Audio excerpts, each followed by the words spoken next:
প্রিয় বন্ধুরা, আমরা অনেক সময় সফলতার গল্প শুনি, কিন্তু সেই সফলতার পেছনের কষ্টগুলো আমরা বুঝি না।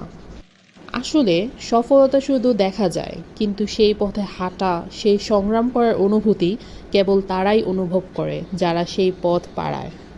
আমাদের জীবনেও ঠিক তেমনই, আমরা যত কষ্ট করি ততই আমরা আমাদের সাফল্যের আসল মূল্য বুঝতে পারি।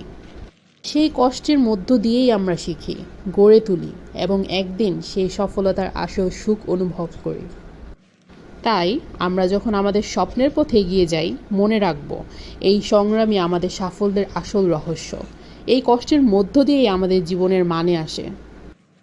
আজ আমি আমার সেই কলেজ লাইফের দিনগুলোর কথা মনে করছি, যখন একটি ব্যাগ কাঁধে নিয়ে 2-3 বছর অনায়াসে পার করে দিতাম। বারবার সেই একই জুতাটা ব্যবহার করতাম, পরনে সেই দুটি বোরখা, যেটা দিয়ে 4 বছর অনার্স লাইফ পার করে উঠেছিলাম। খাতার পৃষ্ঠা বাঁচানোর জন্য অ্যাসাইনমেন্ট শেষ হওয়ার পর সে পরের আরেক পৃষ্ঠায় নতুন স্বপ্নের বীজ বুনেছিলাম। তখন হয়তো মনে হতো কষ্টগুলো অতিক্রম করা কঠিন, কিন্তু আজ আমি দাঁড়িয়ে আছি সফলতার মঞ্চে, সেই কষ্টগুলোকে ধন্যবাদ জানাতে। আমি একটি জুতা ব্যবহার করে 2-3 বছর পার করে ফেলেছি, কারণ আমি বুঝতে পারি সেই একটি জুতাই আমার প্রত্যেক পদক্ষেপ শক্তিশালী করেছে।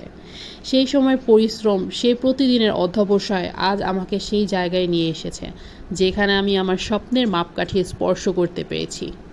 তাই বন্ধুরা, আপনারা মনে রাখবেন, সফলতার আসল মূল্য শুধু সেই ব্যক্তি জানে যারা সেই পথ পাড়িয়ে সেই কষ্টগুলোকে আশীর্বাদ হিসেবে গ্রহণ করে এবং সাফল্যের আসল আনন্দকে অনুভব করে। প্রিয় বন্ধুরা, আপনারা লাইক, কমেন্ট ও শেয়ার করে আমাদের পাশে থাকুন। আপনাদের একটি লাইক ও কমেন্ট আমাদের নতুন ভিডিও বানাতে অনেক উৎসাহ যোগায়।